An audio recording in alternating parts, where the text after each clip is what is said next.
going to cue Mary Ella to begin our recording. Actually had a couple people who've asked for the link for tonight. I think they're eager, as I'm sure we all are, to learn more about communications and how we can do a better job of getting our message out there. So welcome everyone, and especially on this beautiful spring night. It's lovely to see you all. And without further ado, I'll pass it over to Reverend Eric for our opening reading. Eric, you're muted. Thank you, Eva. I appreciate that. It's great to see everyone. It was a lovely afternoon. I can only assume it is a lovely evening as well. The reading I've got is Long Haul People by a Unitarian minister by the name of Rudy Memser. I'm not sure if Reverend Pat or other ministers have used this. I realized that I've used this before in other interim capacities, but I've not shared it with you. So hopefully it's new enough. Long haul people. This does not relate to long COVID. Long haul people, you will find them in churches when you're lucky, other places too, though I mostly only know the ecclesiastical varieties. Long haul people upon whose shoulders and pocketbooks and casseroles and daytime, nighttime hours a church is built and maintained after the brass is tarnished and cushions need restitching. They pay their pledges full and on time, even when the music's modern, support each canvas, though the sermons aren't always short, mow lawns and come to suppers, teach Sunday school when there's no one else and they'll miss the service, asked what they think of the minister or plans for the kitchen renovation or the choral anthem or Christmas pageant or the color of the bathroom paint, they'll reply, individuals and fashions arrive and pass. The church, their church, will be there, steady and hale for a long, long time. It will, for long haul people, bless a church with a very special blessing. And I count myself among long haul people this evening. It's great to see you all.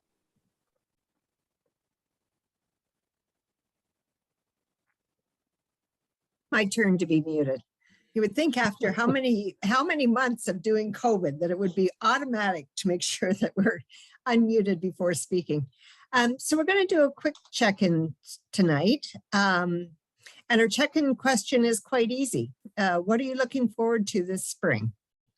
So Mariella, if you're ready, you can put us in our groups. Okay, the breakout groups will be 12 minutes long. So here we go.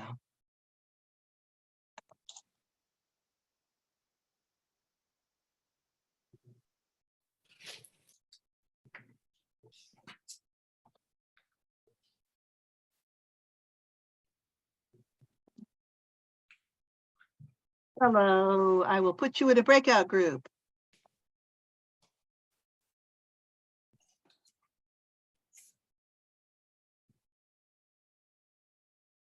We're just doing a check-in at this point. You haven't missed anything.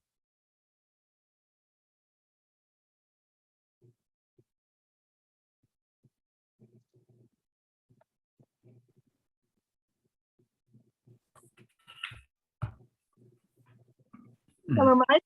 We're just doing a check-in. I will put you in a breakout room. All right. Okay, there we go. And remind me your name, please. Oh, sorry. I don't know why that is there. It's Barb Ryan. Okay, right. I knew your face. I just Yeah, I don't know why that comes up now. I almost fixed it, but not quite. Let me fix it really right. Almost. There we go. All right, what a great name. And I'll put you in a breakout. We're just doing a little check-in, so I'll move you into a breakout room. Here we go. Okay, thank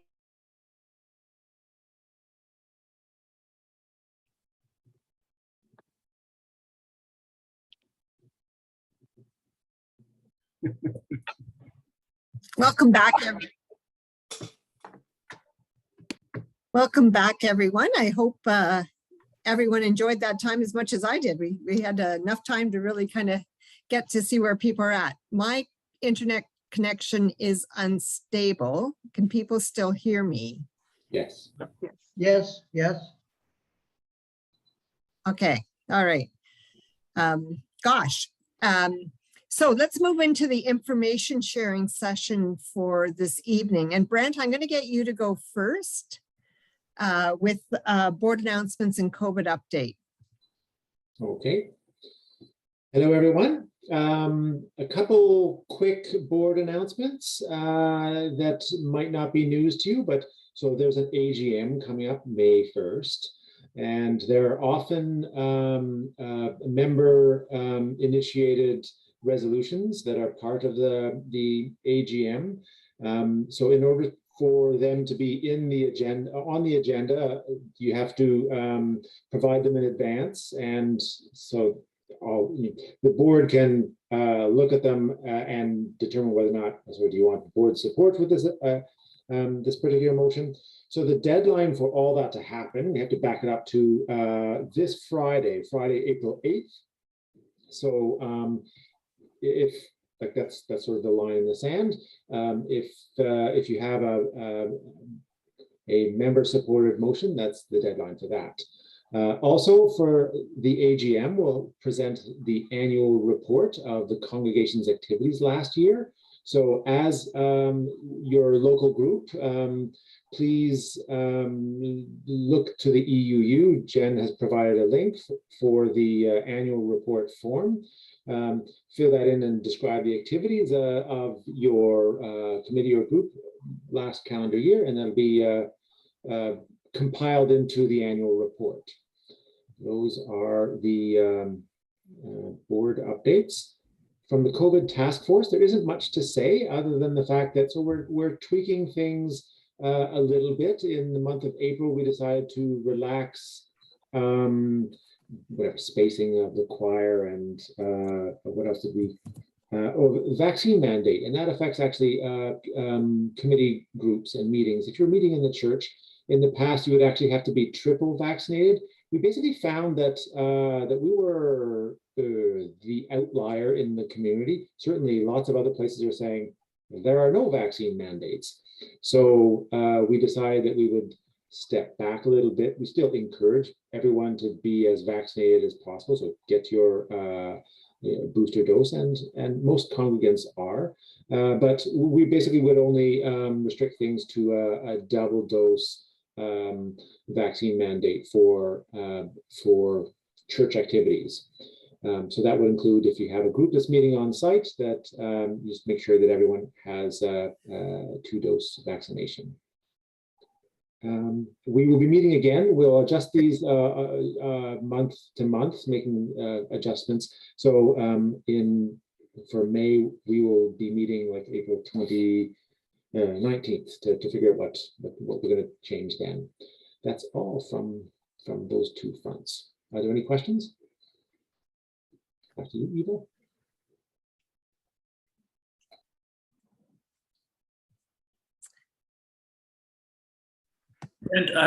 And maybe just a question then about 2 doses.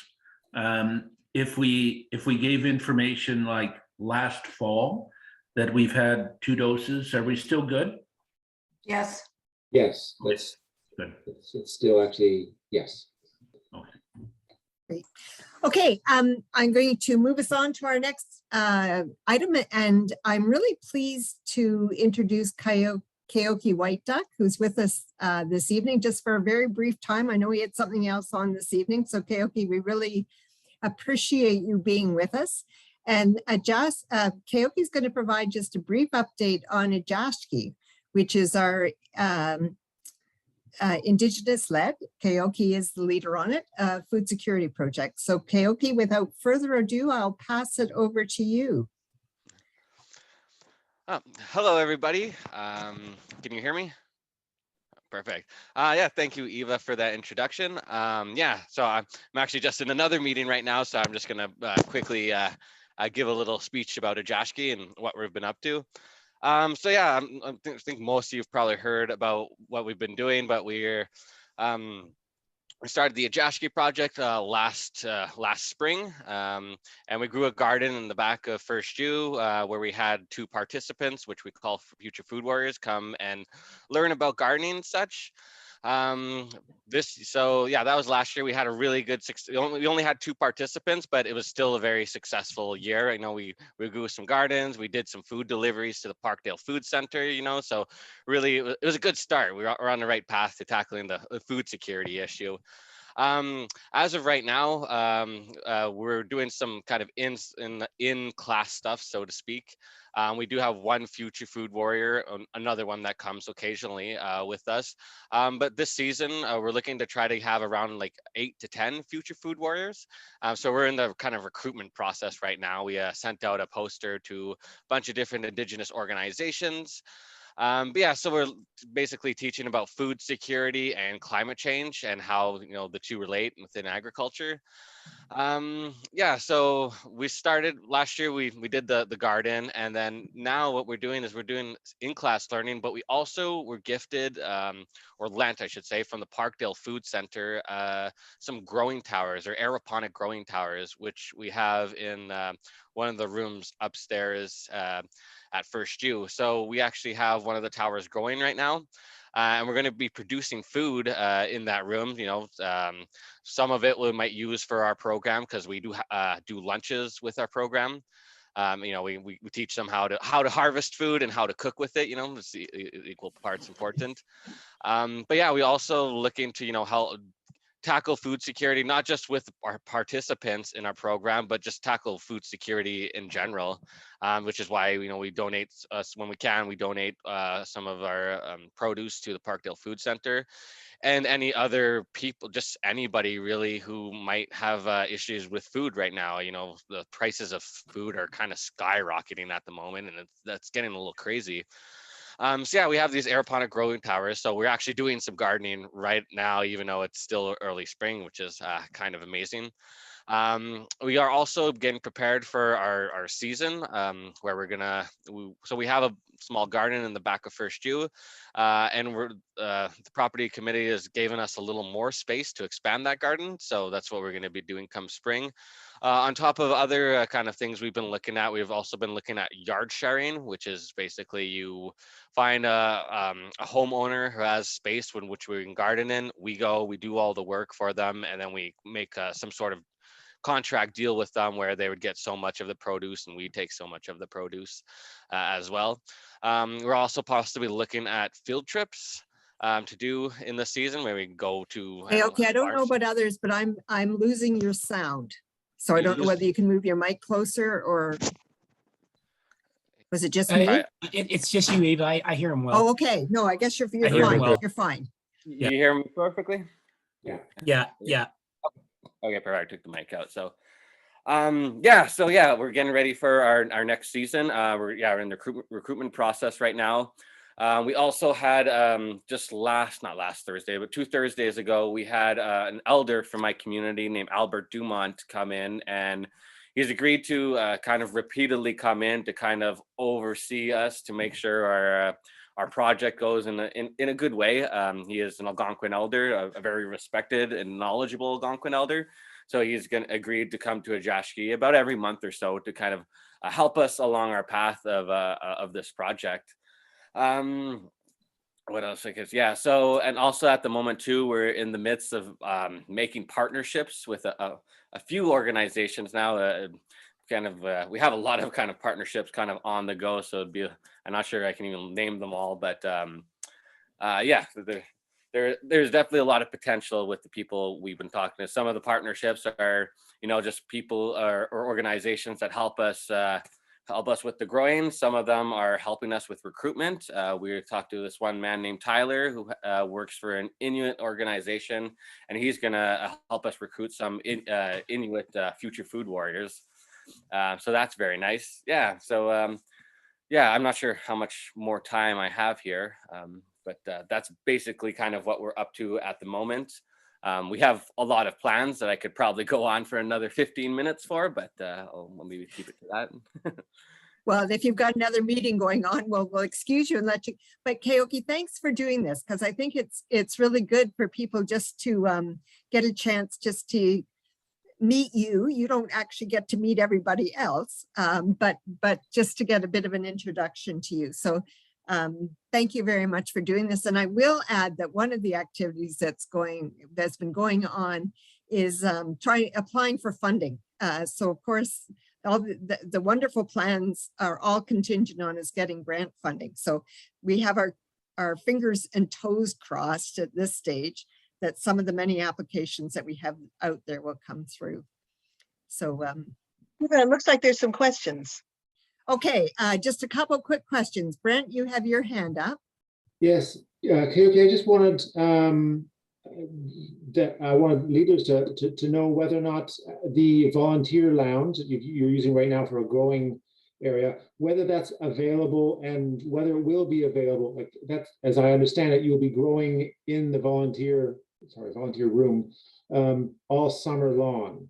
So is it accessible still for use for a team meeting, for instance? I would say so. It's not exactly my place to say, but we have all of our lights and our aeroponic system kind of lined up against the window. So I think there's definitely space in there for people to have meetings and still do activities in there. We just kind of try to keep all of our stuff, kind of against the side and hopefully out of people's way. Great, thank you.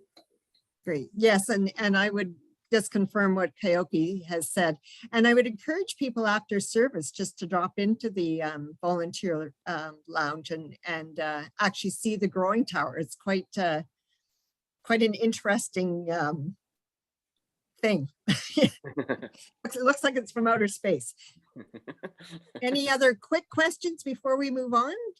Chuck, I noticed you have your hand up. Thank you. Okay, thanks for your update. A question I had was, as far as the seeds you guys are using, how are you sourcing those? You getting them from people, I don't know, who are like locally connected, or are they seed companies? Or I'm just wondering about accessing heritage seeds or others that are more, traditionally stored and replicated. Yeah, that's actually a really good question. So to start, we were actually I actually gifted some seeds to the Ajashki project, and we were gifted a handful of seeds from Parkdale Food Center when they gave us the towers, and they gave us everything to start growing, including the seeds. So that's how we've started so far. We are looking into some other ways of seed sourcing. I like to try to get my seeds from sustainable sources and good credited sources.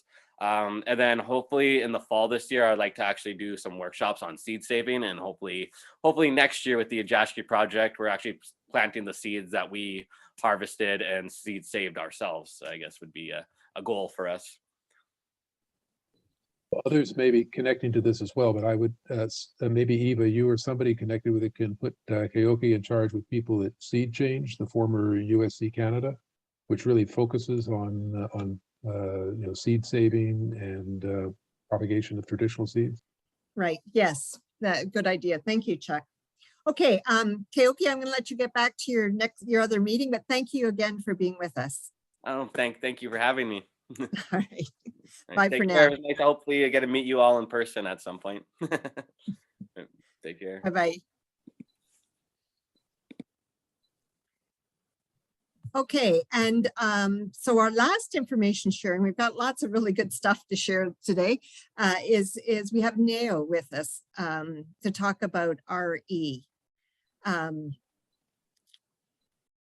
So Neo, I'm just going to turn it over to you. Okay, did you get the PowerPoint that I sent? I did, and okay. Hopefully I can share it. Is it easy? Okay. There we go. All right. Larry said that he likes PowerPoint, so I put this together. Okay, so I guess, Ava, you'll have to click it as we go through, right? Yes, unfortunately, I seem to be frozen. Okay, I can try to upload it as well, or screen share it. Okay, should I do it now then? Yeah.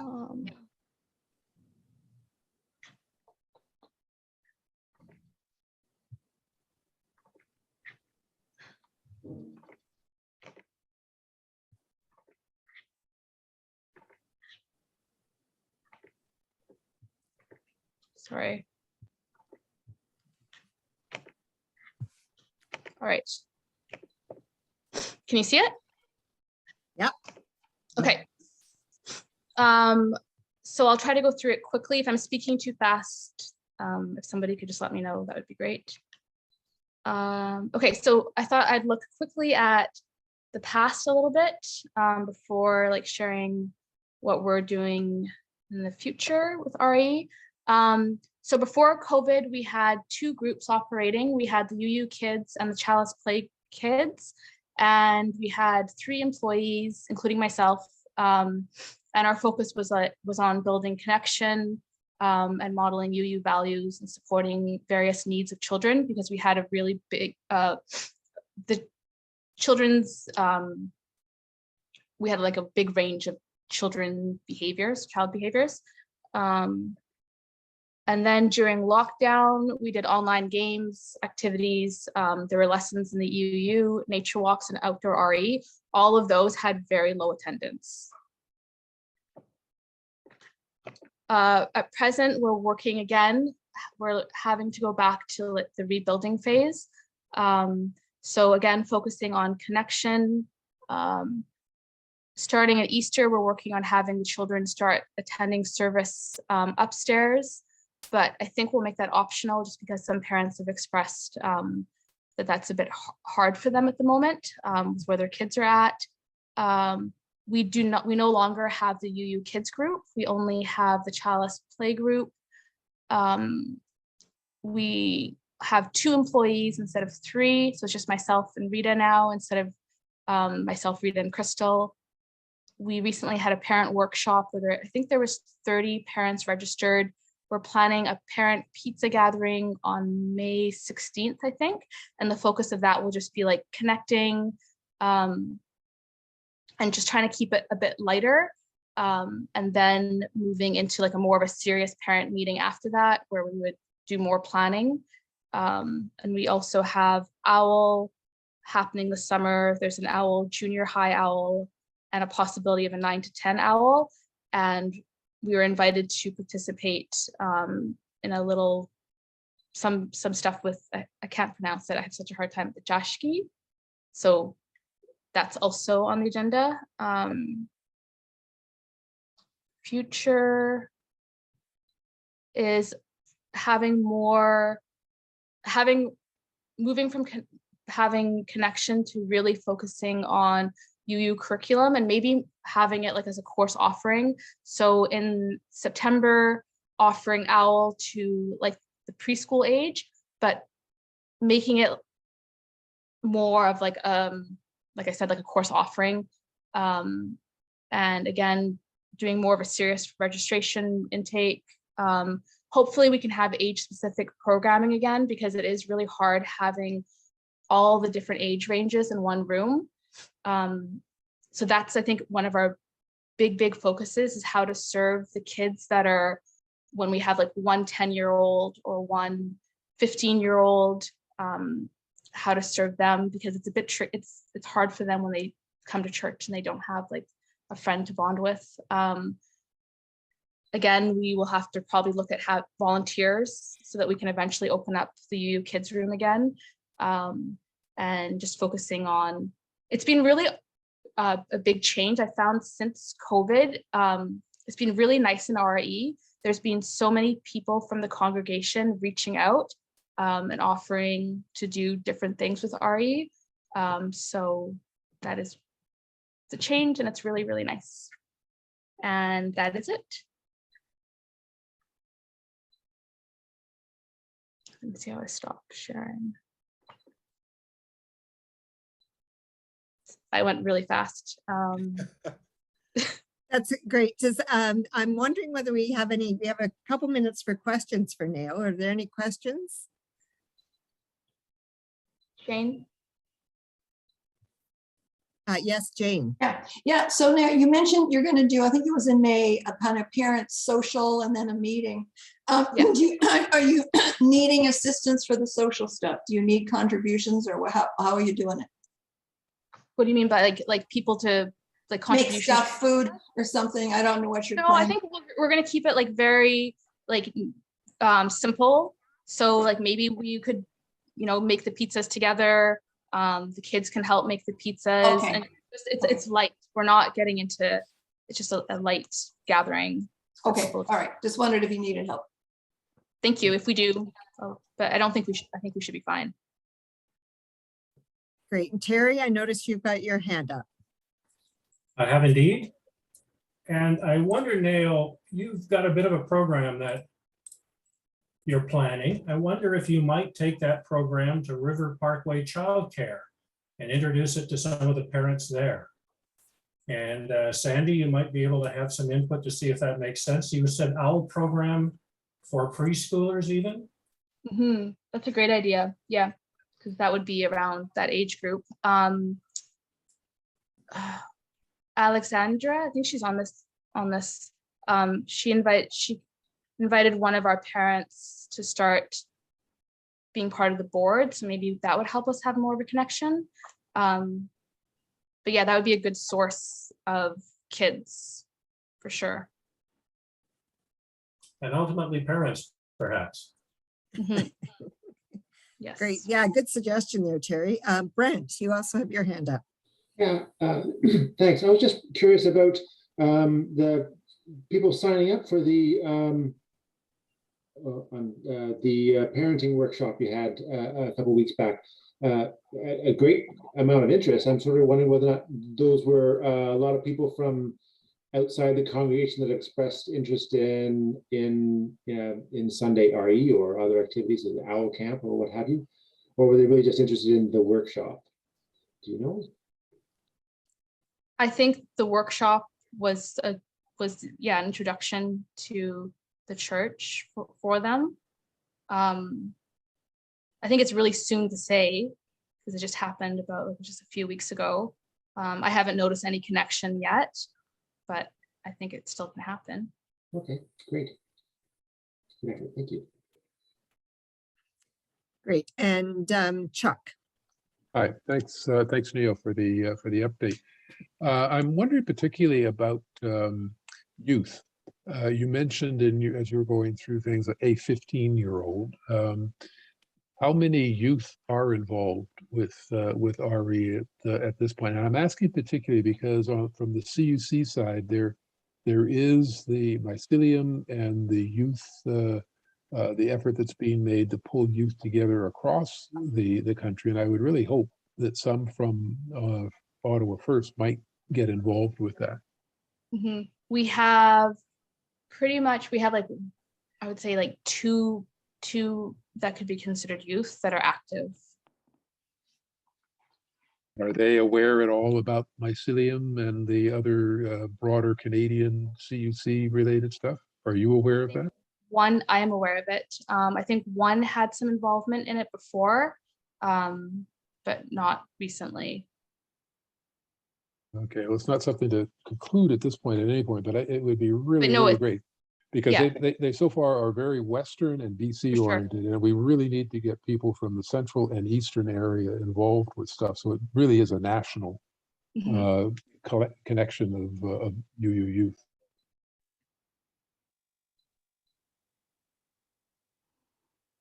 One more question from Sherry, and then we'll move on with our agenda for the evening. It's a very basic question. Now, how many children and youth do we have? My understanding was that years ago there were a lot, but not so many now. Yeah, I think there was a lot years ago, and currently there is not very many right now. So a handful. Like a dozen or? Maybe 8, about 8 active kids that are coming. And that's across all ages? Across all ages. Jerry, let me jump in here. Your question is perfectly fair, but no part of church life has been hit harder by COVID than the youth programs. And this is across the denomination and across all denominations. It's very hard to program for kids in this atmosphere. I think we've done very well to keep the core that we have, and we know we have rebuilding to do. Can I just, have you thought of writing articles and putting them in the newspaper about the fact that, we have a program? Writing article, no, I haven't. And the reason why I say that is that, I used to be an executive director of a daycare center, and I know parents would say to me, I want to learn about, different activities in the community. Now this was out in Barrhaven, and I suggested to them they should read the local papers so they could do things on the weekend. So, parents do look for that. Great. Another great suggestion. Thank you, Kathy. And Nail, thank you for coming tonight. As you can tell, there's a lot of interest in our RE. Yeah, thank you for the ideas. Yeah. And we appreciate you being here just to give people a sense. And I think it's a thread that we want to keep picking up because it's important for all of us to be looking at how we can support you and the RE program. Right. I will have to log off when my son comes home. He's just with somebody so I could do this. So it'll be like around 8:15. Well, we do have to move on to the rest of our agenda anyway. So we're going to be moving on to our discussion on communications. And so I'm actually going to turn it over to our communications and outreach team to take it from here, starting with Carl, who's going to kind of set up for the purpose, basically what we're doing with the rest of the evening. So without further ado, Carl, over to you. Hi, everyone. Sit on the board. My name is Carl Sonnen. Now, last Leadership Council, we discussed building back better after COVID and how we can exemplify being a caring community. This evening, we are going to discuss specifically messaging and promoting our faith community and how we can best leverage existing media channels to do this during a brainstorming breakout group session, which will be led by our staff members, Allison Armstrong and Jen Brennan. It has been noted in the past by Larry Jones, our excellent demographer and resident congregational statistician, that we, like a lot of mainstream Western faith and religious congregations, have seen a rather steep decline in our annual membership. On average, we are losing about 10 congregants per year, either through attrition or by mortality, which is not a sustainable model for our community in the long run. Although we have thankfully accrued some new members with expansion of our online presence recently, this loss has not been circumvented by new members joining. In addition, only a small subset of our membership, usually the same individuals, are routinely involved in ongoing activities. Now, technology was always changing people's habits gradually, and then COVID forced us to all change our habits overnight. But now it's time to build back better. People are out there looking at their phones and their tablets and computers, and often they are looking for ways to connect, either in person or online. We at First U are also looking to connect with others. Many of our committee, teams, and groups are desperately seeking new members, either congregants or friends, to come check them out. We need to start to build back better. And how do we reach new audiences? What do we need to know, what to say, and what do we do differently? Tonight, we will hear from Allison Armstrong, our publications coordinator. She will teach us about what is currently being done to leverage existing media channels to promote our events and services and how we can use them more effectively. We will also hear from Jen, our office manager and communications queen, who will motivate us to say something different, something inspirational, something genuine. At around 8 p.m., there will be a breakout session of some 15 to 20 minutes where we will be each given an event scenario where we will discuss how best to promote and communicate this hypothetical congregational event to the larger community. During this breakout, pay attention to the wording and be creative in how you will use existing media and communication channels to promote this event. Finally, we will hear from Allison again to conclude with a message that maybe we also need to do something different. We hope that all of tonight's content will be highly useful to you and your group and the events that you organize. And now I yield the floor to Allison Armstrong, who will enlighten us on what First U is currently doing to leverage existing media channels to promote our congregation and how we can best use these as congregants for best effect to attract and retain new members and friends. Allison? Hello, everybody. All right, originally the plan was Jen was going to do a screen share of my presentation. I would do the same for her, but gremlins have happened. So I'm just going to share this screen and we'll make it work. So just hang on. All right, so welcome. There we go. And I have a script. So hello, everybody. Thank you for being here tonight. I'm going to introduce you to our social media platforms and explain how we use them and how they dovetail with other forms of First You outreach, and give you some ideas on what you can do to help us reach a wider audience. And then we will go into breakout rooms and you will get to practice and generate some ideas.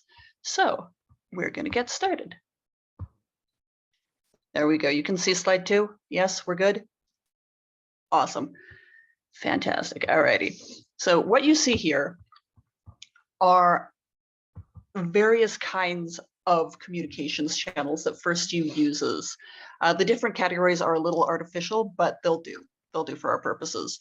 The traditional and opt-in categories are things that you will be quite familiar with. If you opt in to receiving the EUU, you get it in your inbox every week, but you do have to sign up for it. If you see a poster in your condo lobby or hear an interview on All in a Day, that's traditional media outreach. Social media has the capacity to function differently than traditional media because of its conversational aspect. People can respond and react and reply to what you put out there in real time. They can ask you questions if you have someone who is there full time to like check messages a couple of times a day. Whereas traditional media, you can't really get that interaction going. Outside of that, social media is free. It means Allison, we're seeing your script, not your slides. Oh, no. So we're thinking you want to have us look at something else. Thank you very much. I thought I could flip back and forth and you would only see that. All righty, so I will try to wing this a little bit. Where I was going with this, social media is free, which means it's very cheap for First You to use to get our message in front of like potentially like a few hundred people a day, sometimes more than that. And it's also free for anyone who is looking for news or events or finding communities to interact with. They don't have to pay a subscription fee the way you do to get a newspaper, or like buy a cable package if we want to talk about like advertising on TV. So it's very popular just because like there are a lot of people who don't have a lot of money. Onwards. So as social media relates to traditional media, how we're using social media is more like traditional media, just because like you're not paying me to be online all day long. So we're using it kind of as push media. It's like online postering, and we're using it almost like word of mouth. Like anytime someone hits the retweet button, they're telling their friends about a cool thing that they saw that was happening at First You. And what we're going for, I've just put a little message down at the bottom of the slide. We're here, we're active, this is how we walk our talk. That's what I'm trying to convey through our social media. So sometimes if you're following the Facebook page, if you follow us on Twitter, you'll see like a little quote from Worship Web, for example, that is like tied to the environmental stuff that First You does, for example. There we go. Okay, so what we want to do with social media, effective use of social media, is you can draw people to our events. You can post links directly to registration pages. So like I can post a Zoom link into a tweet and say, you know, register here and here's the link, and people just click and go. Through event promotion, I can also ask or invite people to use hashtags, which means people can find us who might not otherwise see First You stuff because they're not following us directly, but like maybe they follow Ottawa events hashtag on Instagram. We hopefully will draw people to the First You website, to our YouTube channel, and to the EUU sign up form, because if they go to those, they will get a much bigger window into what First You as a community does than what they're going to get in 240 characters. You can also, because of that conversational aspect, potentially build kind of nodding acquaintance relationships with local organizations, with local faith communities, and with other UUs across Canada. That's less of a priority just because of time, but it is an option, and I am trying to get a little bit of that going on. Okay, so what you can do to help me out, if you are on Facebook, please use the share function to repost our events to your wall, because that is how you can tell your friends. You can use the invite function to invite specific friends to a given event. And something I need to be clear about here, I am not asking anybody to become a walking First You billboard. That can feel really gross. But if we're doing something that you think people who know you would be interested in, please share it. Please tell your friends, and you can tell your friends by hitting retweet, hitting share, stuff like that. You know, on Twitter, I know some of you are on Twitter because I follow your accounts. You can use the retweet or quote tweet function to say, hey, I'm really excited about this. On Instagram, you can use the RUUU hashtag that Jen came up with last year. Or you can use the Spring Free from Plastics, for example, if you are doing the Spring Free from Plastic Challenge this year. And that kind of collects what we as a community are all doing together. And if a random passerby on the Instagram clicks on the hashtag, it will demonstrate that, hey, this community is lively and interacting and, you know, participating in its own events and excited about its own stuff. And that matters a whole lot, like even more than the sort of organic marketing of hitting the share button.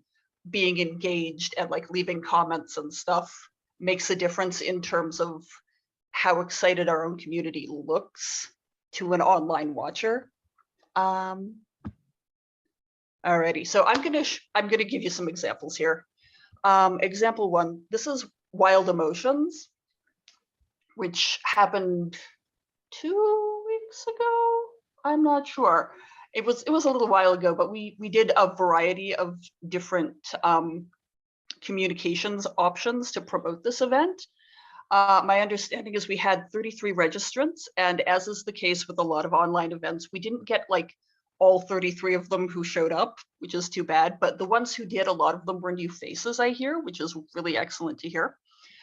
So what we did with Facebook, we did an event listing and we did, you know, social media posts, and it was organic marketing only. We didn't actually do what's called a boost, which is where you pay to have your event shoved in front of other eyes.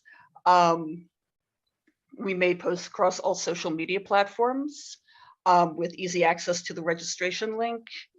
We put it on our website in a prominent place. And then we put it in the EUU because that's outreach too, even though it's internal. And we also sent it out to a couple of local politician mailing lists who talk to their constituents every week, and to a whole slew of community message boards, or mailing lists rather, in what I think of as the First You catchment area. So that's what we did to promote Wild Emotions. I gather things went well, which is great. And now I'm going to show you example 2, which is an upcoming event, which is the online auction. And what you see on this slide is sort of a partial plan for social media posts, placement on the website. We're going to have a little countdown on our splash page, but there's also going to be like posters available that you can print out at home on 8.5 by 11 paper and like stick them up in your own lobby, or in a coffee shop if you want to. And we'll be posting it, promoting it through the newsletter as well. So that's our partial plan. There are other options that we can explore there as well. So the hypothetical event that you will be promoting during the breakout groups, you can use the online auction as an option, or you can pick an event that you have that's coming up that you're personally involved with, or you can do an imaginary event. All of those are fine. In all cases, and I am going to have to switch back to my script. Hang on. In all cases, I want you to keep in mind the following questions, which I have also put in the Zoom chat, so you can find them there. I want you to consider what imagery. Hello? We're good? Okay. What imagery would you use to draw attention to your event, hypothetical or otherwise? what words would you use to engage people's emotions? And which communication channels would work best to promote your event? Like, is this an internal community only event, or is it an online event like Earth Speaks that's open to the public? Is it a fundraiser like the auction? Is it a hybrid event where there's an in-person element and an online element like with Wild Emotions? And what else? What else would you do to promote your hypothetical event? So that's, I'm going to stop the share here. There we go. So that's that. I don't know if anyone has questions that they want to throw in here, or if we even have time for that, or if we should just jump into the breakout room. So I think, Eva, I should just ask you. Actually, it's okay. We're Allison, I think, what's our time frame? 7:58. We have 2 minutes for questions, and then we're going to go to breakout. So if anyone has any questions, please raise your hand. Otherwise, we'll proceed straight into breakouts. I see any hands? Chuck, go ahead.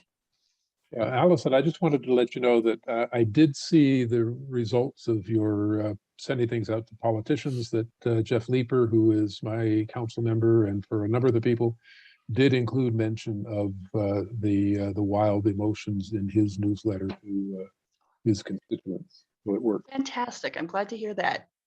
I didn't get a letter back from him saying he would, so I was like, I think he's going to do this. He usually does, but it's really good news to hear that he did. Thank you.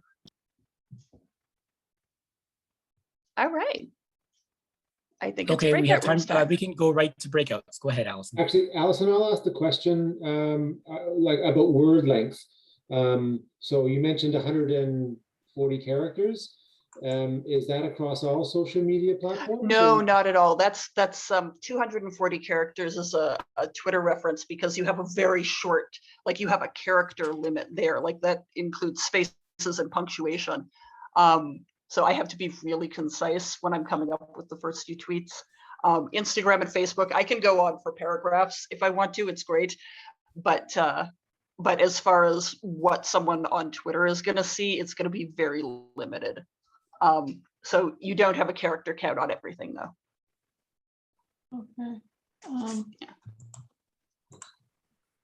Okay. Go ahead, Jane. Allison, you said you put what the things were to work on in our breakout in the chat. I don't see it. Will somebody be able to remind us? Let me see here. It's also in the documents that the note takers will be taking. I don't know if they'll be sharing screen. Okay. In Okay. there. Oh, there it is now. I see it now. Where was it? Oh, maybe it wasn't up yet. Anyway, okay. So I guess we're ready. Still not seeing it. We have time for one quick question, and then we have to go to breakout. So Lisa, just go a ahead. quick question, Allison. We are coming up to the summer in which we have guest speakers throughout the summer. We call it our summer services. Do you think that that is something that we could be starting to promote in terms of the guest speakers that we're going to have throughout the summer? These are specifically for Sunday services? Yes. Yeah. Okay, so I think it's a little early yet, honestly. Okay. Like I do social media posts and Facebook events for all of the Sunday services. And I have the YouTube channel is in our link tree and all sorts of stuff like that. So from that perspective, they're already being promoted, like they will be as they come up. We can potentially do, hey, come and hear our guest speaker. A little more than that. But I would say, send me an email, let's talk about it. Okay. Awesome sauce, thank you. Thank you. All right. So now I guess we're ready to I see go Jen to has her breakout. hand up. Do we have time for this? Because we're supposed to keep, I don't know, Eva, you be the arbiter of whether we ask another question or we carry on. If it's Jen, we better let her talk. Oh, okay, Jen. I just had a quick very quick thing to say to you, to Lisa and Allison, that could be something that we brand as a Sunday service series, and closer to it, we could put it out as a one tweet with some ideas on it and some dates, and then closer to, then we could do it. So we could get it out a little earlier that way and pique some interest. So that's something we could potentially talk about. Yeah, I'd like to send to that. Thanks, Jen. Colleen? Sorry for cutting you off, Jen. So, No problem. Brent, do you want to introduce the breakouts now? Colleen, did you have a question that's better to ask now? Yeah, just a quick question, Allison. I should have asked you before. Are there any tags like metadata tags that are more popular that people are tweaking to? Is there any analysis behind that where people are checking us out because we're social justice or?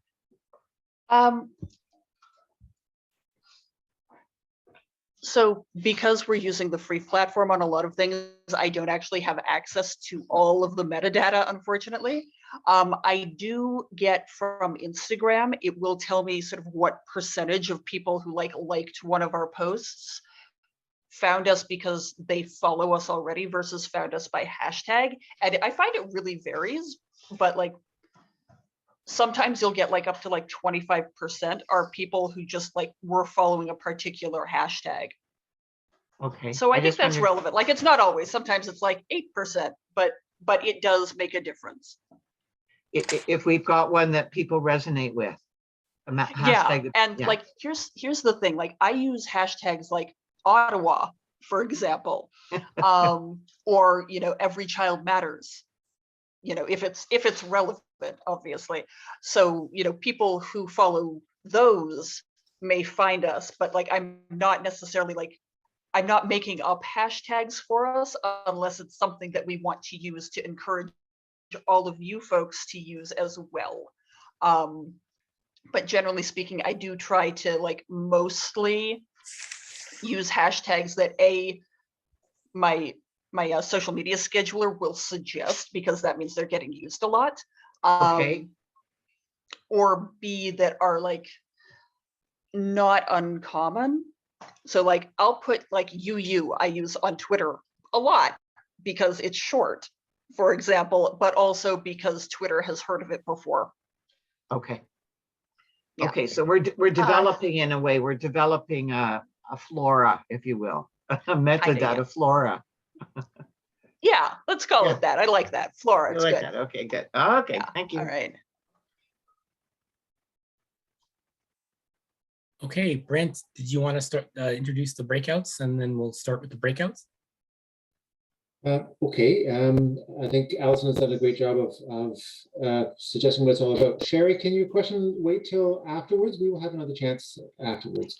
The intent of this breakout is to actually practice creating a promotional campaign for an event, such as the one suggested, the Spring for Something Special, or something that your breakout group would like to promote instead.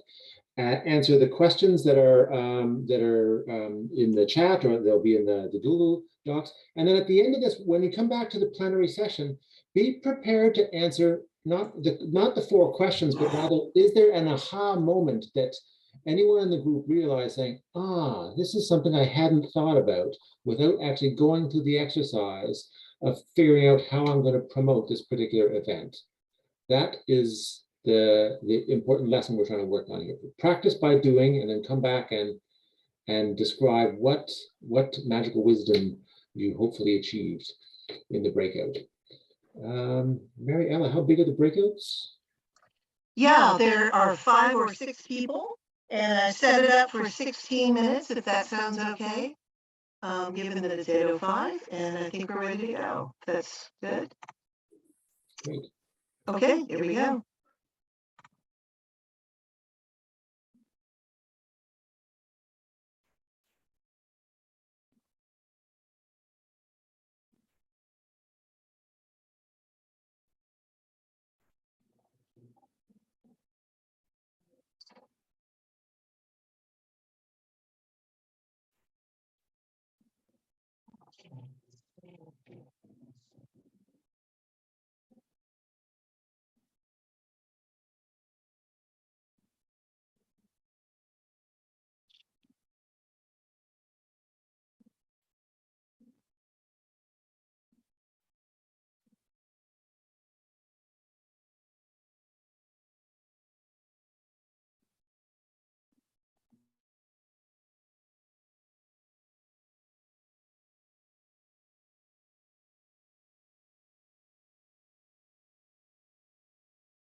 So Okay, we're all that was back. exciting.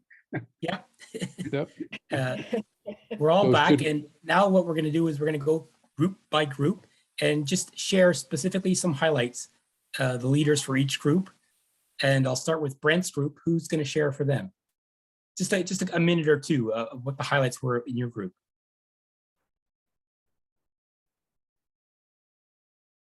I'm happy we didn't actually designate somebody to present. I'm happy to talk about our experience. So we decided to talk about a project that Kathy has just started on about sponsoring, so fundraising for Syrian refugee sponsorship. And so there were two different ideas. One was something which is already in the works, a jazz concert that's planned for some time in the fall. And another one which is in its infancy, some kind of a food and auction event, and it hadn't really been decided what that was going to be like.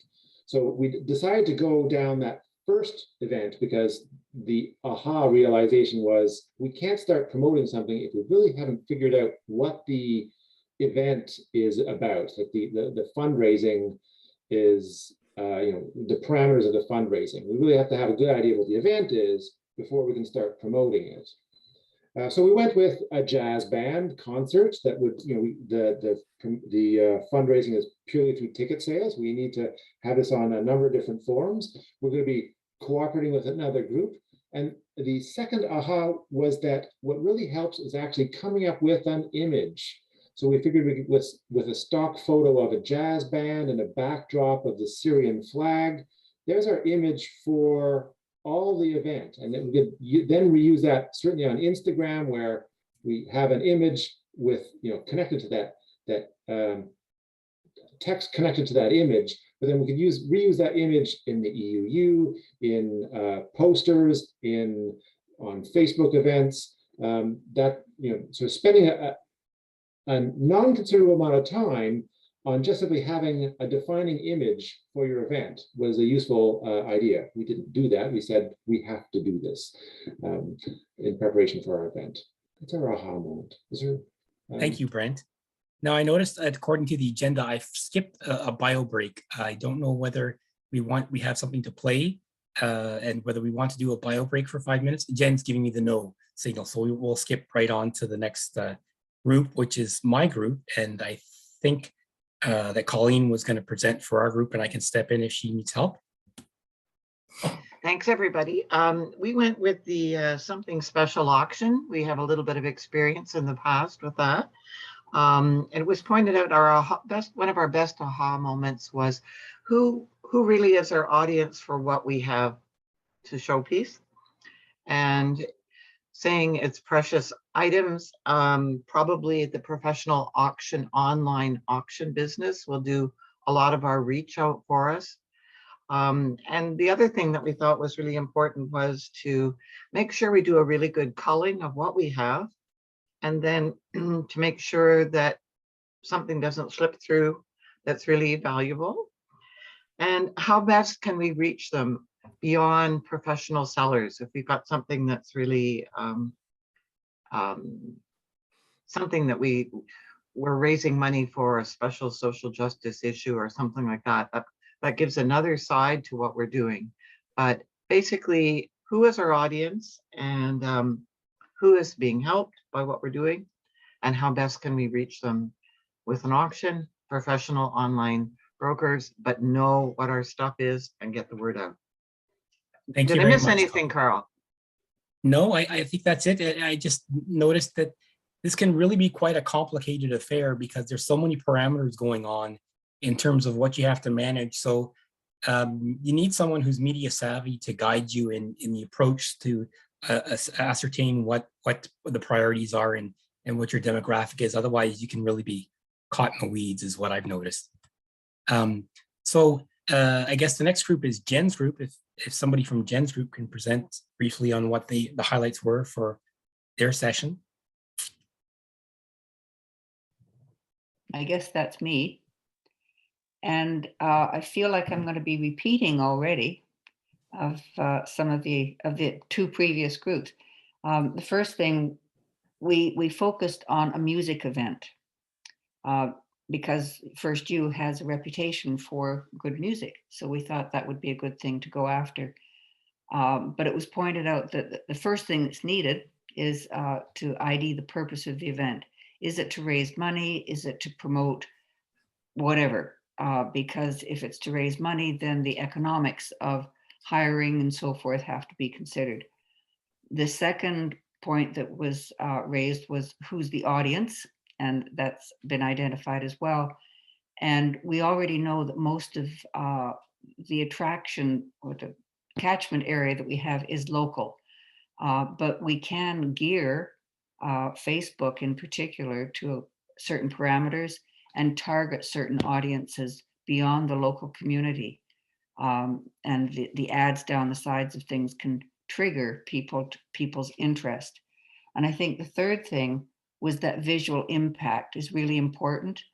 So words only carry so much, but if you have a really good picture of the musical instrument or the singer, musician that's going to grab people's attention, that's really important. And feel free, the rest of my group, if you want to throw in something that I missed. Thank you very much, Sherry. And the last group to present is Eva's group, I believe. Great. And since we didn't really appoint somebody else, I'll speak very briefly. We actually are promoting the upcoming men's breakfast, so pancake and bacon breakfast. And so that was a bit of fun trying to think of a good visual for that. But Nail reminded this, that even because we were thinking of, one of the men, stylized man doing pancakes, and Nail reminded us about the need to make sure that even our images are sending an inclusive message. So that was an interesting aha moment. And we actually ended up speaking more about traditional media, the way we traditionally approach, so postering and whatever, but realizing that we could even do more effectively. So are we doing things like reaching out to ORH, River Parkway, to even our neighbors, to the condo and the corner and whatever? Like, are we Unitarian House? So are we connecting with them and making sure that we're promoting? And with Facebook, we have an opportunity to post, to try and share messages on group Facebook pages. So somebody mentioned, for example, that Westboro has a Facebook page, right? So can we get it kind of, or West Village, that Terry lives, right, has a Facebook page. So maybe we need to think of kind of how we use those as well. So yeah, I think that was about it. Thank you very much, Eva. And I forgot that there's one other group. It's Allison's group. Does somebody want to present for Allison's group? I can jump in on this. I think I kept my mouth shut and just took notes. But my group decided to talk about the upcoming Earth Speaks for April. And they bounced around a lot of ideas for what good imagery would be. But I would say that the aha moment was realizing what a good idea switching to webinar, if at all possible, on Zoom would be, because it allows for very easy reminder emails to people who have registered, so that they go, oh, right, 3 weeks ago I registered for the thing and it's tomorrow. And also, I think we already have this capability to maintain a list of the registrants' emails so that we can then contact them again and say, hey, do you want to come to the next one? Because Earth Speaks does have an audience already, and there's usually about half a dozen, I gather, from the folks that, come on, brain. Usually there's about half a dozen new faces in every Earth Speaks, but there aren't necessarily a lot of returning new faces. So I think the aha moment was kind of harnessing that existing interest and saying, hey, there's another one coming up. You came to this last one, come to this next one. So I believe that was the aha moment. People in my group, does anyone want to jump in? Okay. Well, I guess in terms of a summary of what I hear everyone saying is that images, a clear and a really colorful image with a good caption outweighs a not so good image with a bunch of wordiness. What else? The channels really depend on who you're trying to attract. A lot of people that are senior will rely on, you know, news magazines or other things. They won't be as familiar with social media. So the demographic really depends on, you know, what channels you use and what else can I summarize? Does anyone want to jump in? Okay, well, at this point, then what we're going to do is proceed on to the next part of our agenda, which is Jen and Allison are talk about storytelling, how we can be better storytellers. And I'll pass it over to Jen and Allison.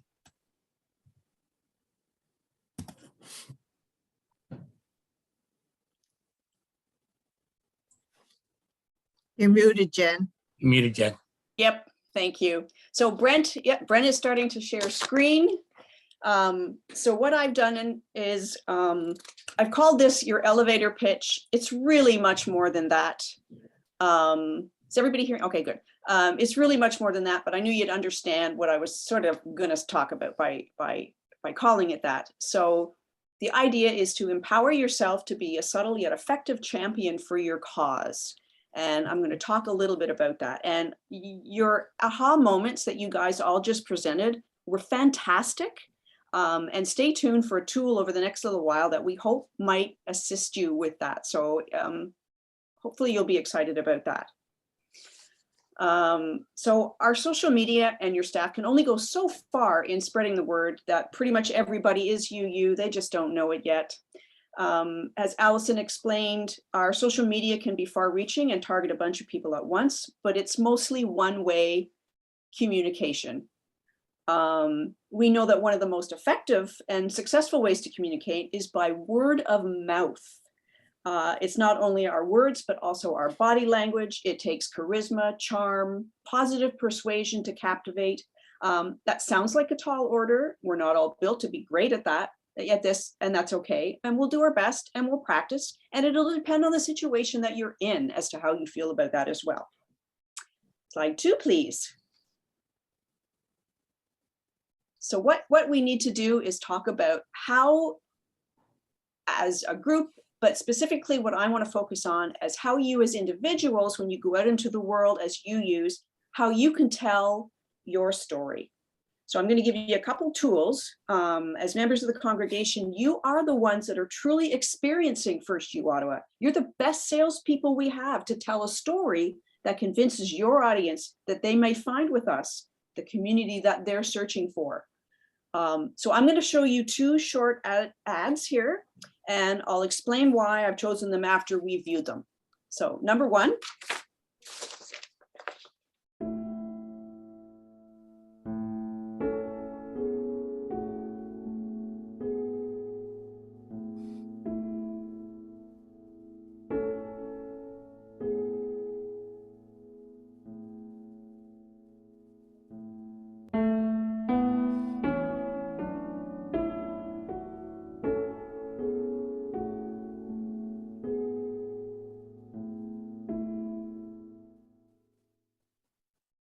I hope everybody could hear that. If you have an opportunity, number 4, I'll give you a second to turn your volume up because I've pirated these, so they're not the best quality. So we turn up the volume and add the second ad, please. Brent, thank you. I buy this tea for my husband. He likes tea. He also likes this one. I don't like tea. I like gin.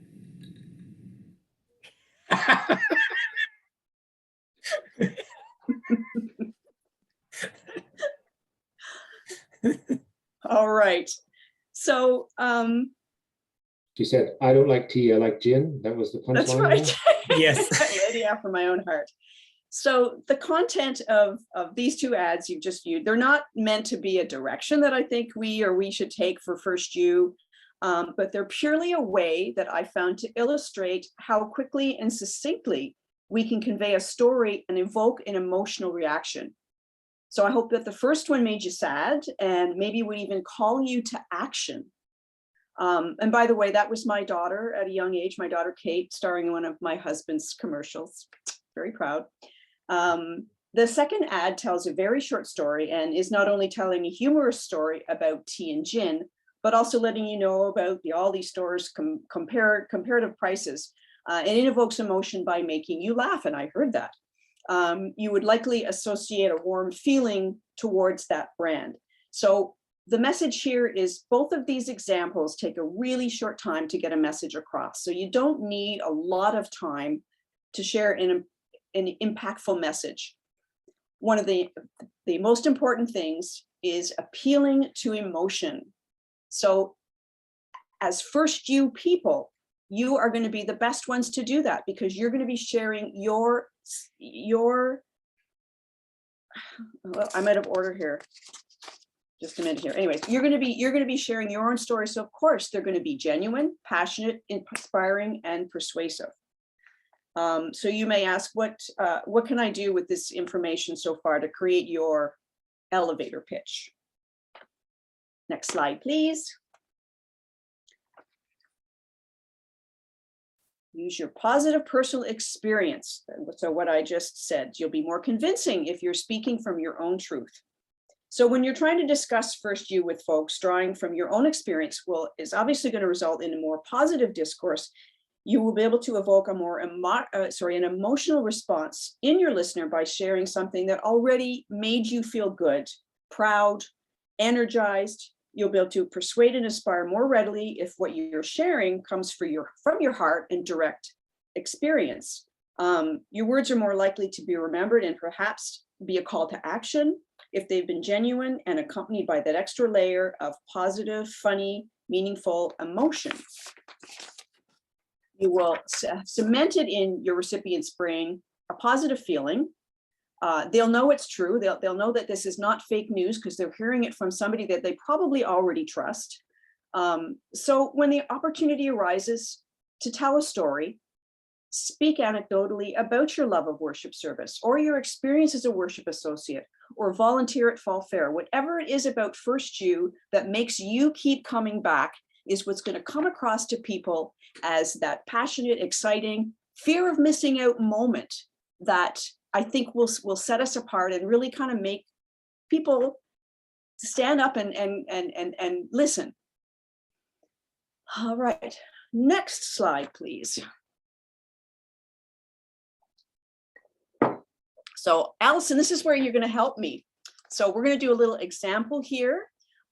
So the other thing that you can do, one size does not fit all. If you've got your little go-to pitch sorted, like we just talked about, but it's not going to work in all situations. You'll sound like an automaton. Look for opportunities in conversation or interactions to insert a good word about First U. So Alice and I are we're going to read through this, this little example here. Allison, if you could be the friend and I'll be the you, and we'll just go through this little mini conversation. Go ahead. All righty. Okay. I need to get some plants for my garden. Oh, well, a group in our church is having a plant sale on Saturday. The plants, they're great. They're well priced. I've planted them before. I've had great success. It's a fundraiser for the Stephen Lewis Foundation. So, it's also for a good cause. Cool. Thanks for letting me know. I'm familiar with the work of the SLF. Well, if you're ever interested, let me know. You'd be most welcome to check out the group and even the church if you want. I mean, there's lots of social justice initiatives. If you ever want to know one more, just let me know. It'd be great. I'd love to talk to you about it. Sure. Cool. Excellent. Thank you. All right. So see what we did there. So there's no end of opportunities to weave in a pitch or two here or there. And the other thing to remember, it takes repetition. to land on somebody's radar. I think the golden number is people have to hear things at least 3 times before it registers. So we have to be patient, and we just have to keep at it at our comfort level. Like Allison said, it's not like we're all going to have to go out and be walking billboards and everything like that. But you know, if we can think of it, and maybe hopefully some of these little tidbits will help enrich what you are able to say when you get the opportunity to do that. Because again, there is so many of you guys to go out there with this positive opportunity and this positive feedback that you can give people to draw them in. Now, there is one last slide. It's a really important thing. It's a strategically placed segue into Allison's final words, and it is: no response is a response, and it is a powerful one. If you've been successful in engaging someone, follow through. We got to follow through. If they've been invited to the table, we got to find them a chair. We have to make sure they have a full and meaningful welcome and the tools they need to flourish in the congregation. We can lose someone from lack of communication, attention, and disrespect if we've invited them in and then ignored them. It's not always about what we do, which we've been talking about, all the things we can do. We have to be cognizant as well of what we don't do. And that is the end. There's just the thank you slide. And we're good. Thank you so much, Jen. Thank you. Allison, were you going to talk next about deeds? Yep, I am. So to build on what Jen was saying about telling a story and knowing which story you want to and can tell, I want to touch a little bit on how the stories we think we're telling don't always match up with the stories we're telling through our actions and choices. Communications and outreach has a set of stories that we're able to tell, most of which boil down to: these are our stated values and we're doing a thing, you should come. Whether we tell them in the EUU or on social media or in the stock photos we put on the First U website, it's the same story. But all of you who came here for different reasons and stayed for different reasons, and who are already passionate about your meditation garden or your knitting group or the latest thing you're reading in book club or your plastic reduction challenge or riverbank cleanup or refugee family furniture drive, you have lots of stories you can tell and lots of ways to invite your friends and relatives to engage or re-engage with First U and get to know the community better. And all of those events and groups that I just listed off, all of that stuff, anything that's open to the public or open to new people who want to check us out, those are great points of entry. They're very effective invitations. But we have to ask, what happens after you've told someone about the great thing that you're excited to share? We've all had the experience of someone at an event, like Jen brought up just now, coming up to us and asking, is this seat taken? Of someone literally asking, can I sit with you? And sometimes the answer is like, have a seat. There's a chair right here. Hop on in. But other times it's, oh shoot, the seat is taken. And in those instances, you're at a point of choice. Do you wish them luck finding somewhere else? Or do you bend things a little, find an extra chair and make some room? Yes, this is a heavy-handed metaphor.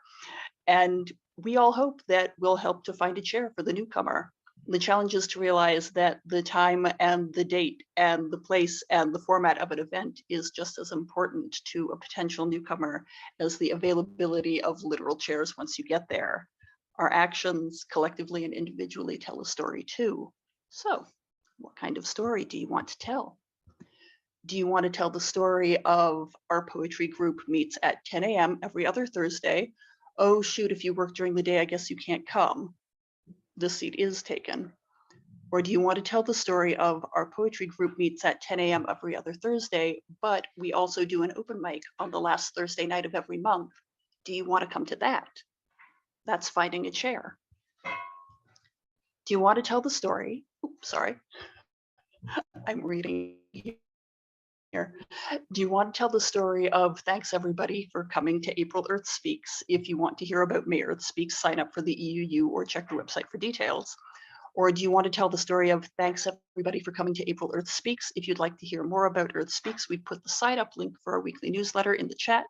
Also, we're doing our annual Adopt a Riverbank shore cleanup from now on Sunday at 2 p.m. If you'd like to sign up and take part, we put a link in the chat or a sign up sheet on the back table if we're doing an in-person event, where you can add your name, And we will be in touch with details about where to meet and what to bring. We'd love to see you again. So please sign up. Ideally, we want to tell a story that leads to a two-way conversation. It can be easy to delegate the task of outreach to potential new members to a specific committee or a green mug table at hospitality hour.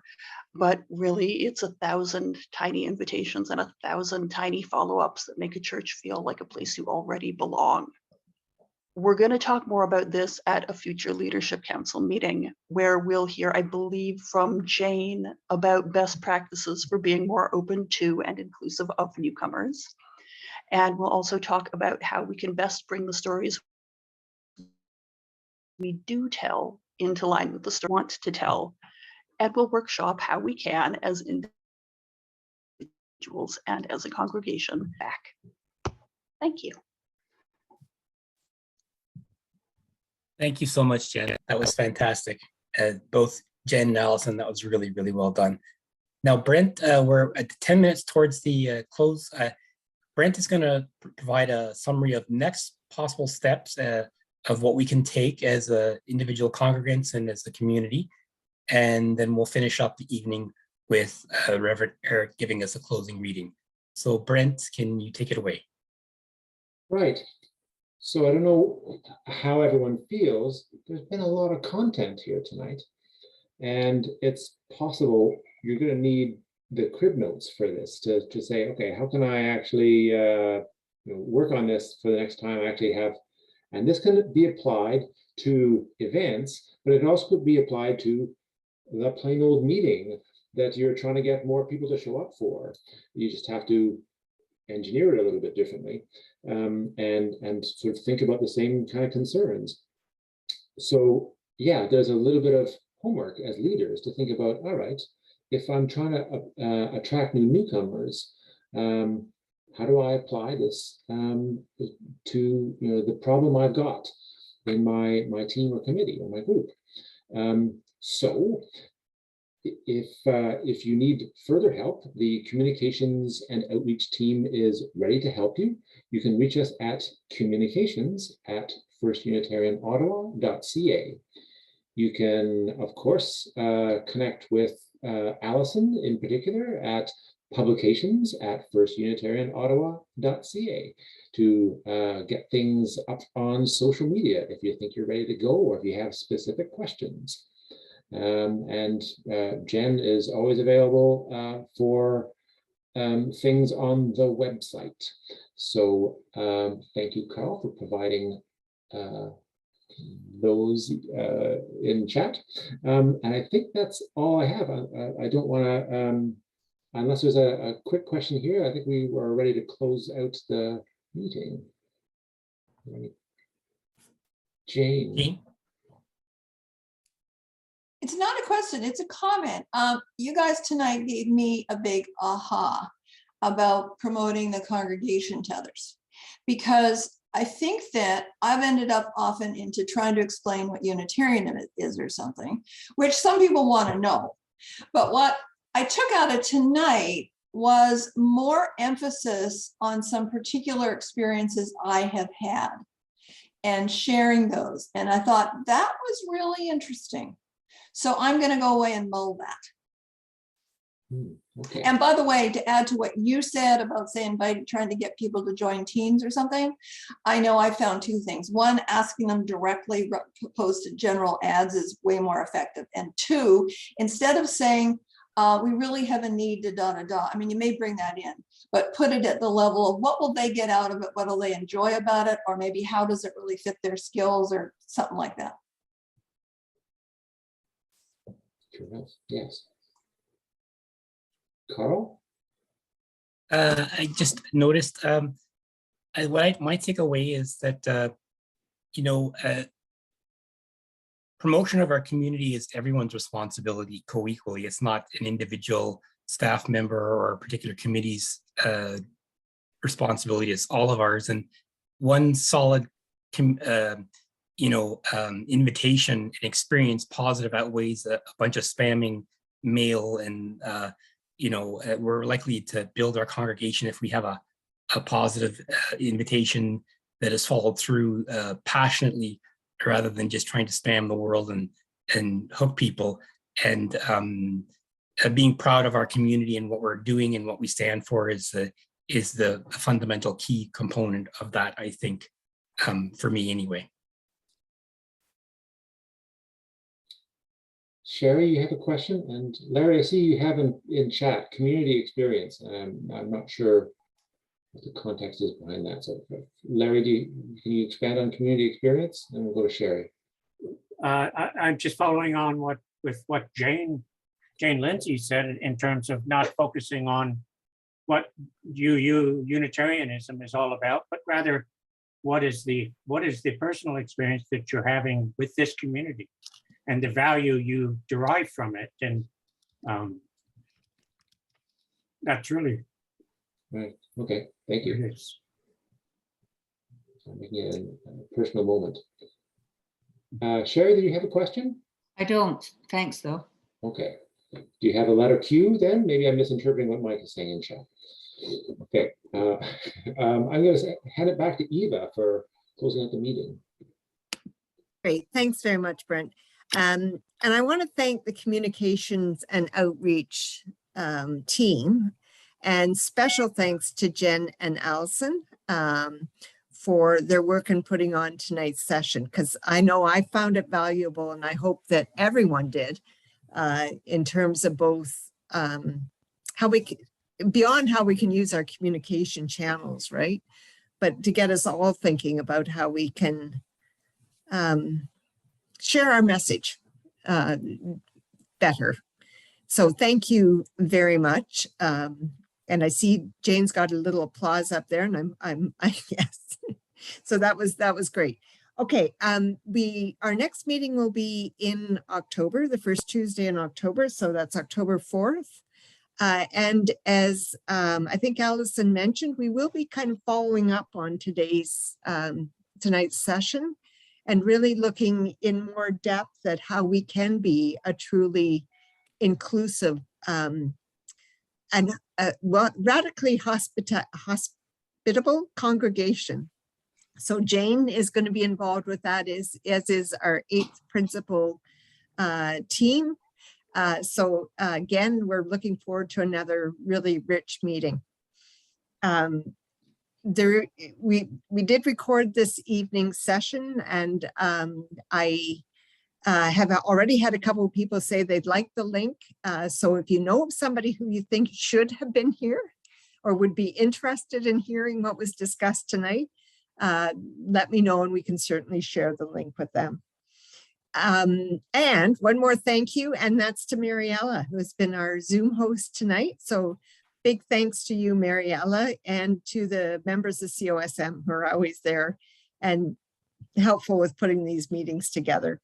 So without further ado, I'm going to turn it over to Reverend Eric for our closing reading. Thank you, Eva. Let me just pick up on a theme. I want to make sure it's explicit. I was very glad that we talked about word of mouth, because that's the most effective tool we have at our disposal. But increasingly these days, leveraging social media and word of mouth, if people hear us talk about a good experience, they'll say, oh, I saw that there. I saw that there. And that's what we need to do, is to create, oh my God, I'm going to use the word, a web of communiques so people have things to tag on. Anyhow, our closing words are adapted from those by Barbara Cheatham. And now we take our leave. Before we gather here again in October or earlier than that, may each of us bring happiness into another's life. May we each be surprised by the gifts that surround us. May we each tell a story about how this community has enriched our life. May we each be enlivened by constant curiosity, and may we remain together in spirit till the hour we meet again. Good night, everyone. Thanks for being part of this. Another great conversation. Take care. Oh.